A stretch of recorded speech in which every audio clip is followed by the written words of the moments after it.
তোমাৰ ব্যস্ততাৰ প্ৰতিটো মুহূৰ্ত অথবা আজৰিৰ মাদকতাৰ ক্ষণ নতুবা অলেখ চিন্তাৰ শেষত অৱসাদহীন এগিলাচ শীতল জল। এই সকলোবোৰতে যে মই নাই পাহৰিয়ে গৈছিলোঁ।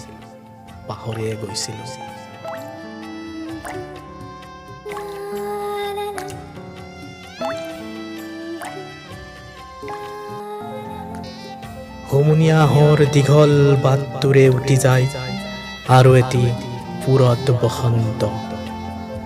ক'ত জানো জোনাকী সপোনটোৱে বাস লৈছিল। কোনেও নকলে মোক সেই কথা, কোনেও নকলে।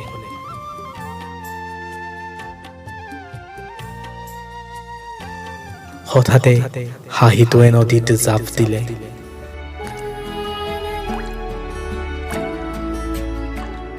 নদী হ'ল গৰ্ভৱতী, বোকাময় পথাৰৰ জৰায়ুত সেউজীয়া হ'ব পলসুৱা সপোন।